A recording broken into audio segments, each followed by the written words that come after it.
Hi, I'm Brenda Smith-Miles, and I'm here to present a webinar on the hidden curriculum. When we are working with individuals with autism spectrum disorders, one of the things that we need to focus on is what is our ultimate goal? Our goal really should be to ensure that our folks on the spectrum are prepared for adult life, that they have the opportunity to work, to have meaningful relationships, and to live as independently as possible. In short, we want to create life success for our individuals with autism spectrum disorders. This information actually comes directly from IDEA, the Individuals with Disabilities Education Act. Our goal when working with individuals on the spectrum should be to ensure these things. However, we have experienced many challenges in education, attempting to determine what we should be teaching. What I'd like to do is share with you 3 questions from state tests as an example of a determination of whether we're teaching exactly the right skills. The first question is for students in grade 4. It's a mathematics question. 36 times 4 equals 4 times 9 times 2 times 2 is an example of which property? Now, if you're like me, you probably don't know the answer. And in fact, I have it narrowed down to 2, the commutative property or the distributive property. But not knowing this information did not keep me from knowing how much money I had in the bank. Here's another question, and this is a grade 6 question. What do the Mayan, Incan, and Aztec civilizations have in common? Well, the answer to this question is large planned cities. How does this information help the average adult make a friend or get a job? It probably doesn't. The third is an economics question. A family is shopping for a house. They want a house with a big yard in a particular neighborhood. They find a house they like, but the yard is small. If they buy the house, what will the opportunity cost? Well, the answer to this one is a large yard. How important is this information? If you didn't know the answer to this question, chances are you're probably living in a house, an apartment, or a duplex. So not knowing the answer has not really impacted your life. So what do we teach? We know that when we're teaching individuals with special needs, our time is limited. Our children, like others, grow up overnight. We also know that we focus on academics, as I've shown you in the last 3 slides. We also don't take into account something called the forgetting curve. Now, the forgetting curve was developed by a scientist by the name of Ebbinghaus, and he statistically showed that when you learn information, at least 1/2 of that information is going to be lost within 1 to 2 weeks if it is not consistently used. An illustration of this particular concept, which I think is very, very important in teaching our individuals with autism, is from Father Guido Sarducci from Saturday Night Live in the 1970s. He presents the forgetting curve under the title of the 5-Minute University. I find that education, I think it don't matter where you go to school, Italy, America, Brazil, it's all the same. It's all just memorization. And it don't matter how long you can remember anything, just so you can parrot it back for the test. And I got this idea for a school I would like to start, something called the 5-Minute University. And the idea is that in 5 minutes, you learn what the average college graduate remembers 5 years after he or she's out of school.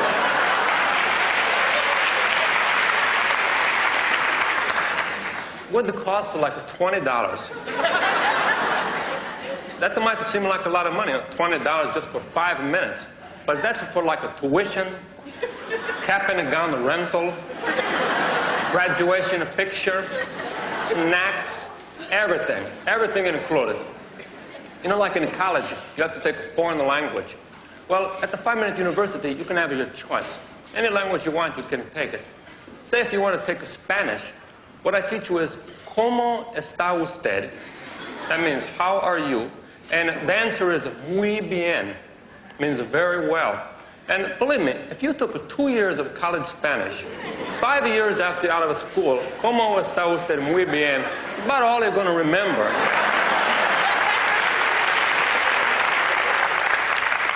So in my school, that's all you learn.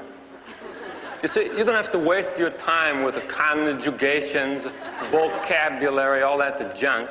You just forget it anyway, and what's the difference? Economics, supply and demand. That's it. Business is you buy something and you sell it for more. Theology, I'm going to have a theology department, since I'm a priest, it's only right.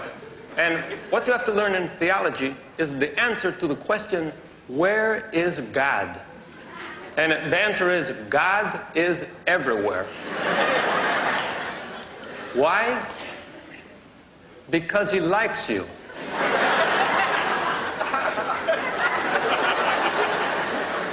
That's kind of a combination of the Disney and Roman Catholic philosophies.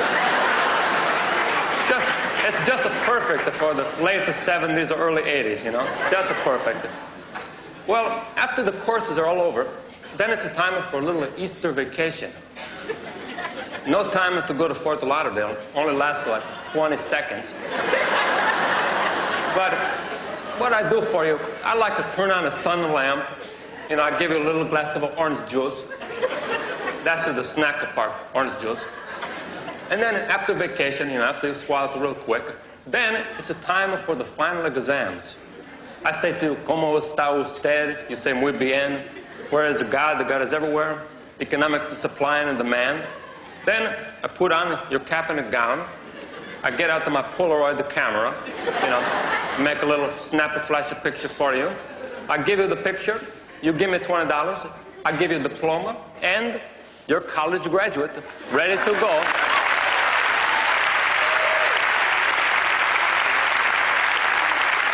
And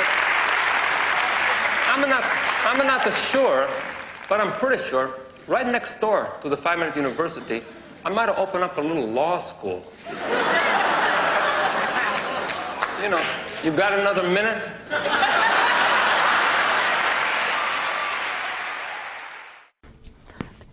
Given that we focus primarily on academics, and given that we don't take into consideration the forgetting curve, and given that individuals with autism have limitless potential, but also need instruction and supports, what do we teach?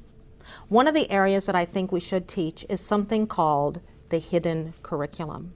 The hidden curriculum has been talked about since the 1970s, but it has not been applied to individuals with autism spectrum disorders. The hidden curriculum basically is information that everyone knows without being taught. It is information, if you will, that has dropped from the sky. It's hit our folks on the spectrum. It's missed our folks on the spectrum. And as such, they don't know this very meaningful information. The hidden curriculum can result, if there are mistakes, in individuals being social outcasts. We'll redo this sentence. Not knowing the hidden curriculum can result in individuals being social outcasts, or it can threaten their health and well-being. Even if people are not familiar with the term hidden curriculum, they have come into contact with it. If you've ever been with a person on the spectrum and you have thought any of these for a nanosecond, you're probably thinking about the hidden curriculum. I shouldn't have to tell you, but everyone knows that. It's common sense that. Those are all related to the hidden curriculum. Now, the hidden curriculum early on can be difficult to identify because it varies.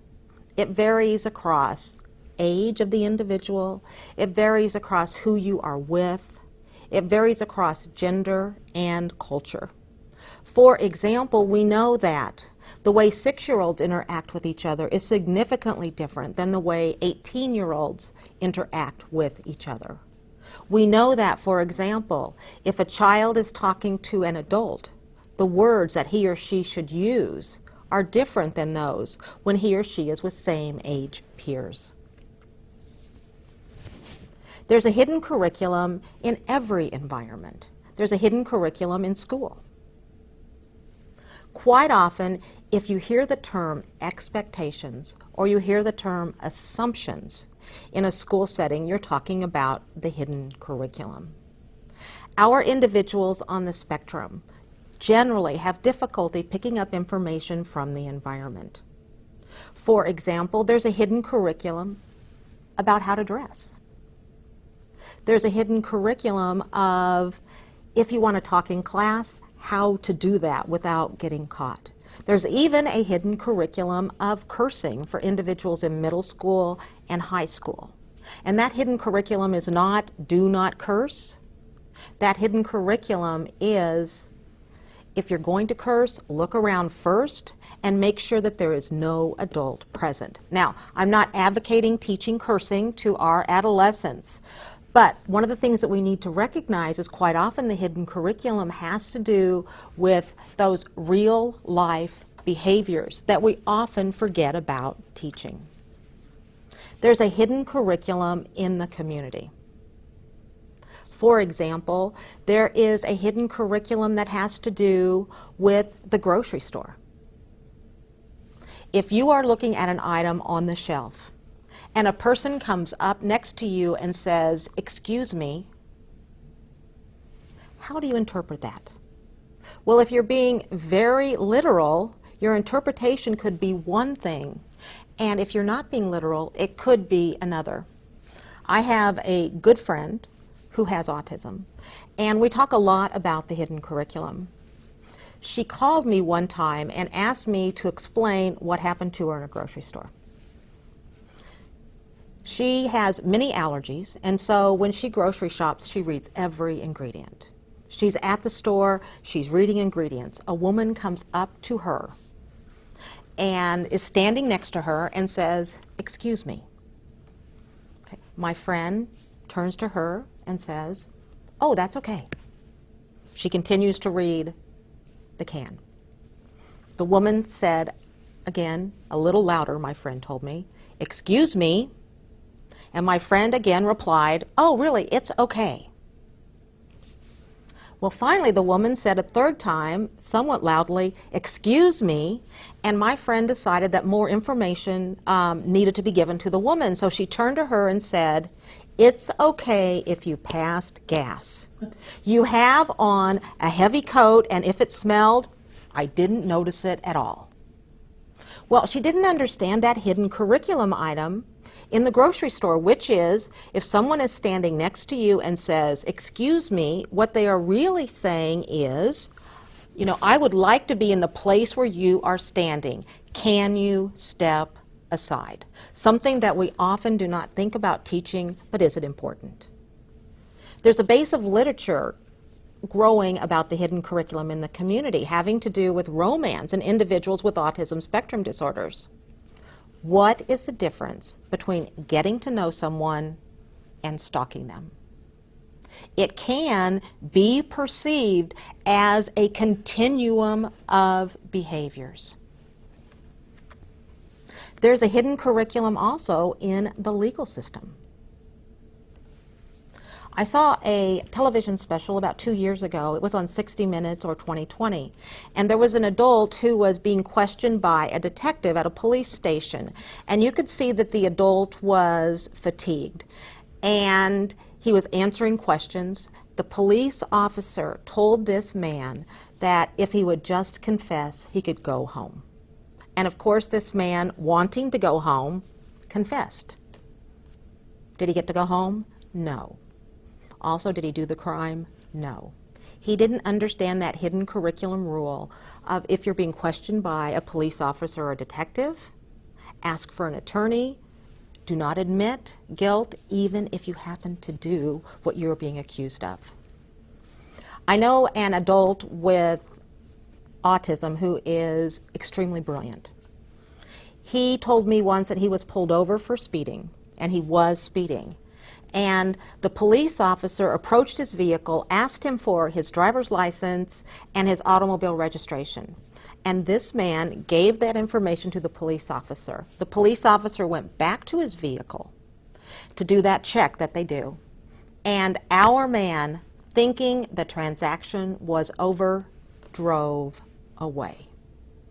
He had a very difficult time explaining in court that he thought that what he was doing was being a law-abiding citizen. The hidden curriculum also includes idioms, it includes metaphors, it includes words with multiple meanings.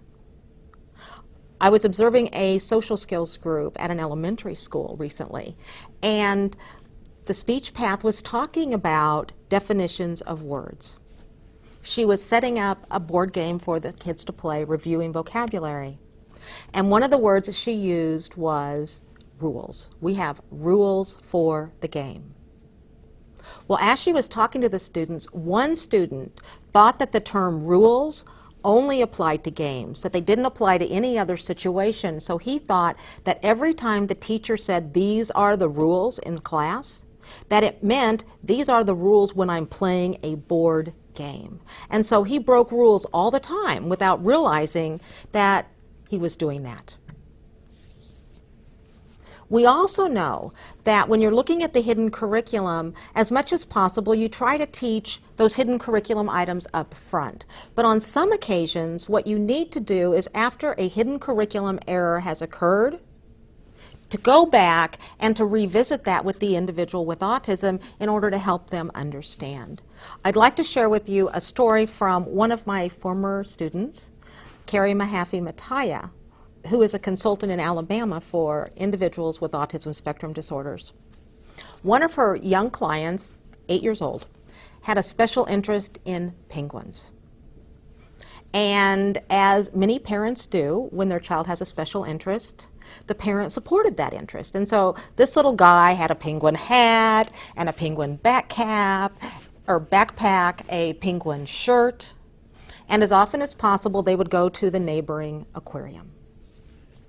Well, they were there on a Saturday, and he and his mother were looking around, and his mother just turned for half a second, and her son was gone. Of course, as any parent would be, she was panicked. Her son had autism. He was very verbal, but she didn't know that in a time of stress, if he would even be able to say, "My name is," and "My mother's name is." Well, the aquarium was wonderful. They closed the aquarium. They would not let anybody out. They would not let anybody in to ensure that this little boy was safe. For an hour and a half, they searched for this little boy. They eventually found him inside the penguin area, covered with dirt, as happy as could be. He leaves the penguin area, not willingly, and the people at the aquariums talked to the mom and said, please don't come back here for a while. Probably not the right thing to say, but they were extremely frustrated because, people were trapped in the aquarium for an hour and a half while they were looking for the little boy. Well, mom decides that she's not going to talk about this incident on the way home, that she's going to take just a little bit of time, she's going to calm down, and they'll talk about it at a later time. So on the drive home, he's really happy and excited, and he's talking about the penguins. When they get home, because he's dirty, she sends him upstairs to take a bath. He does that independently.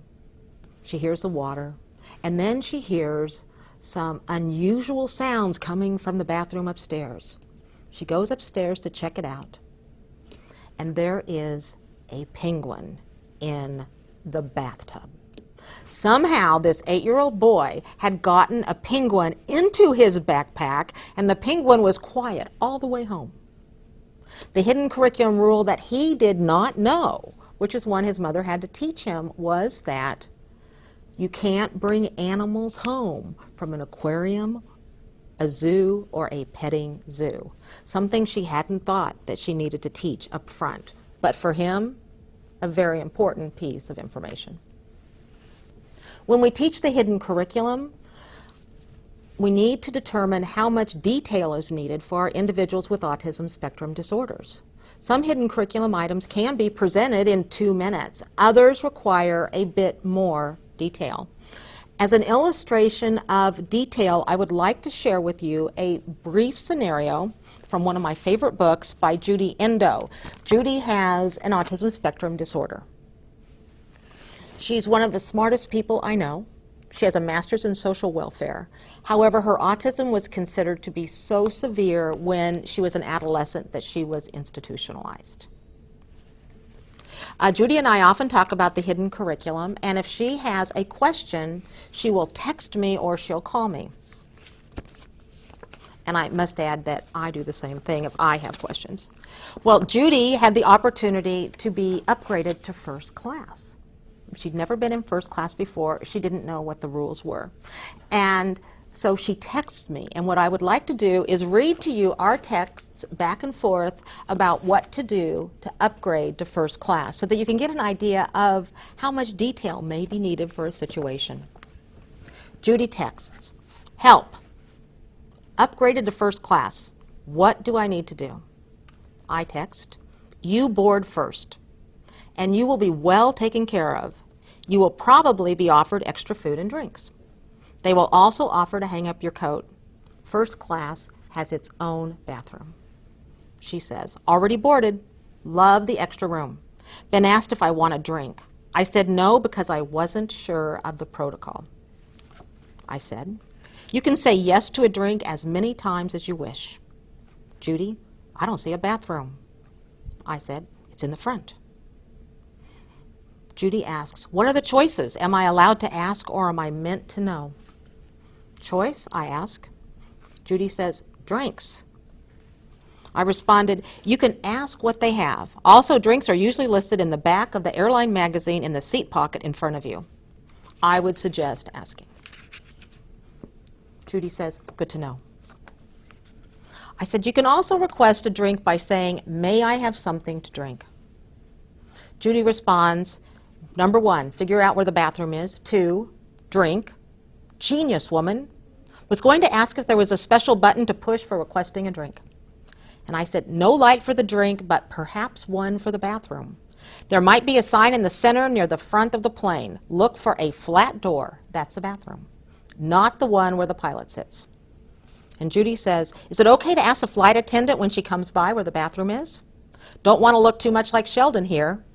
That's from The Big Bang Theory. And I say, "Of course. You can also raise your hand slightly and say, 'Excuse me,' to get her attention." And Judy asks, "Which hand?" I respond, "Doesn't matter. This is the same protocol for getting a waiter's attention at the restaurant." And Judy says, "Oh, that's good to know. After all of this, you know, I'm not really hungry or thirsty. Well, a new experience for me. Thanks a bunch. Time to power down." And then I texted a happy face. Okay. That's how much detail Judy needed in order to understand the hidden curriculum of upgrading to first class. Many of our individuals on the spectrum need that level of detail, and we should provide it. We also need to do an ecological assessment to determine what hidden curriculum items need to be taught. As I said earlier, it can be difficult to identify the hidden curriculum because there are so many items, and quite often we don't think about the hidden curriculum as information to teach. Also, they differ by variables, which I said earlier: gender, location, age, culture, and there is not one comprehensive list. As such, we need to, when targeting hidden curriculum items, incorporate what is known as the criterion of ultimate functioning. What that means overall is that we want to target hidden curriculum items that will make a significant difference in the quality of life of individuals with autism spectrum disorders. We need to realize that this is one piece of information that can have a significant impact, and we need to teach items in that area that can be helpful. We know that every environment has a hidden curriculum. And we need to take into consideration, when identifying hidden curriculum items, the setting the person is in, the people who are involved in the situation, the items themselves, and then also the timing. And I'd like to elaborate just a little bit. Context is very, very important. We need to look at the environment in which the individual is functioning. I would like to show you a brief video clip that highlights context. This is actually a brief commercial that aired on television and can now be found on YouTube.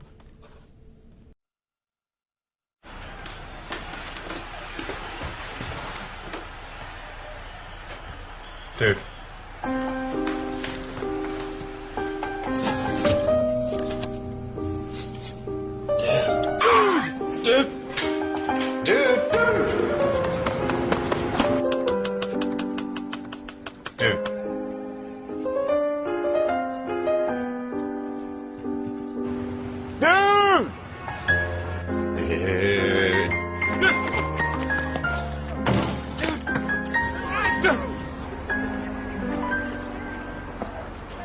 Dude.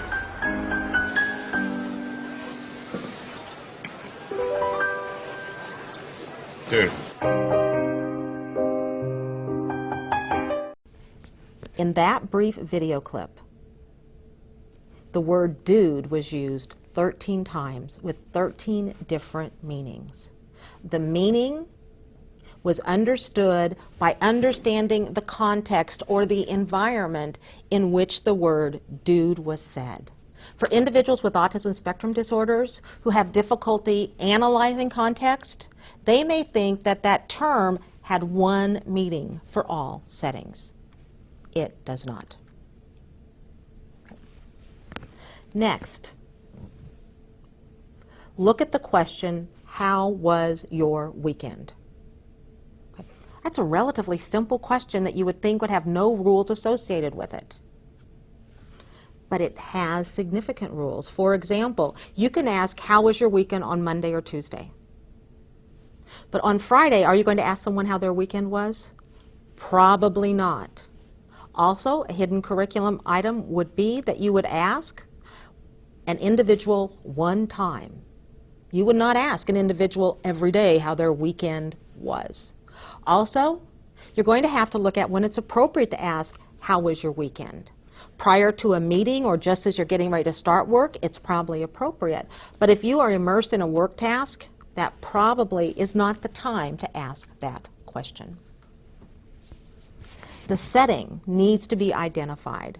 We need to identify each particular environment in which the hidden curriculum needs to be taught. If an individual is working in a hospital, what are those hidden curriculum items? If the individual is going out with friends to the mall, what are the hidden curriculum items? Environment has to be carefully considered. The environment at work is different than the environment at school. And within work, the hidden curriculum for breaks is different than the hidden curriculum for arriving at work, or for meeting behavior, or when you're departing from work. And so identifying the environment is extremely important. And school, I've mentioned school. You have hidden curriculum items for the hallway. You have hidden curriculum items for the class. You have hidden curriculum items for recess, during the cafeteria time. All of these have different hidden curriculum items. And the people that you are talking to within each one of those environments also has a hidden curriculum item associated with them. For example, if you are talking with same-age peers about a child who is sick, you may actually say to a same-age peer that, Tommy hurled chunks. However, if you are talking to a teacher, chances are what you want to say was, Tommy has the flu.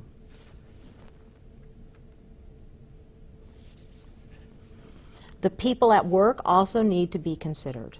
The way you talk to your boss is different than the way you talk to a colleague. You also need to understand in a work situation that a boss can tell you what to do or even ask you a question, and asking the question about, would you mind doing this, is not a request. It is a statement of, you need to do this. And so you're taking into account the setting and the people. The next step is, after you've considered the setting and the people, is to prioritize. Chances are you do not want to teach the hidden curriculum for 7 different environments at one time. Select an environment and begin instruction. That will allow you to be focused, and it will also allow for multiple opportunities to be successful. Individuals with autism, just like you and I, need multiple exemplars. They need the opportunities to practice hidden curriculum items more than once. Now, how do you identify those hidden curriculum items? Well, you can do direct observation. You can also talk to individuals in that environment. Quite often, the hidden curriculum, if we are not involved in it, we don't know what it is. For example, adults probably are not totally tuned into the hidden curriculum for 14-year-olds. And as such, you may need to interview a 14-year-old to find out what the hidden curriculum items are. There are some published lists of hidden curriculum items, but they are lists and not comprehensive. You can also do a reality check. That means if you rely on yourself to identify hidden curriculums, that you probably should check it with someone else to ensure that you've identified the important environments. Once you've identified those items in specific environments, what you'll want to do is you're going to want to prioritize by a simple checklist. I recommend a 3-point checklist as important, neutral, or unimportant. In that way, you can take your list of items and carefully determine which ones are most important. Now, also, when you're rating importance, I think that you need to further categorize and say, is it important to the individual himself? Is it important to his or her peers? Is it important to individuals who are authority individuals? Or is it important to the family? Here is a brief ecological assessment for the hidden curriculum that allows you to identify a particular environment, identify the hidden curriculum items within that environment, indicate their importance for each one of the 4 populations that I just mentioned. Here is a template from the book Out and About by Hudson and Coffin. This particular book provides a template for social situations designed for families. This template can be completed for a trip to the dentist, for a trip to the grocery store, or for a trip to the movies.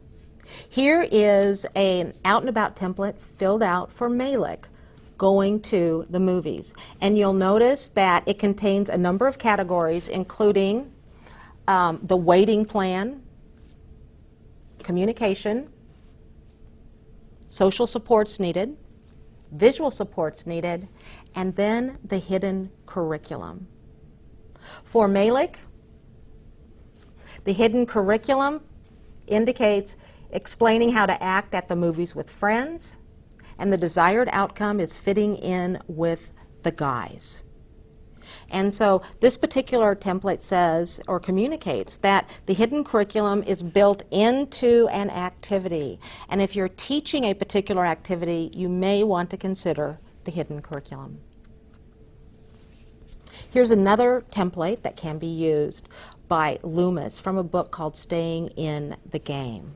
This particular template considers all the aspects of a social situation, including the physical space, the degree of structure, the number of persons involved, and the hidden curriculum items. This is designed to ensure that when you are structuring social situations for our individuals on the spectrum, that you are considering the entire interaction. And here is an example of the Staying in the Game template for going to the movies. I'd like to highlight the hidden curriculum items that appear on this particular template for this individual going to the movies. And the hidden curriculum items are: if you spill your drink or popcorn, you don't have to clean it up. Don't tell people what is going to happen next in the movie.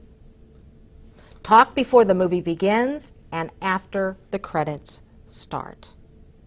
By identifying the hidden curriculum items, we know the things that that child needs to know in order to be successful. Here are a couple of hidden curriculum items so that you can see how diverse they are. If one small incident occurs and the teacher corrects you, it does not mean the entire day is bad. Okay, many of our students, many of our children, adolescents, even adults, do not understand that when that first thing happens that is negative, that the response is generally a deep breath and, okay, we're going to move on. They do not understand that bad things happen all the time. You should talk to teachers in a pleasant tone of voice because they'll respond to you in a more positive manner. They also like it if you smile every once in a while. This is a life skill to be used with teachers, to be used with employers, to be used at the grocery store to get help from a clerk.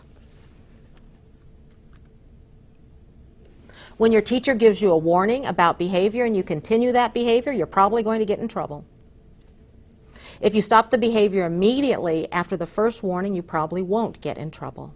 For a lot of our individuals who have high anxiety, when they are corrected or redirected, they worry about what they just did because they don't understand the hidden curriculum item is after you're told to stop, if you stop, everybody forgets about it.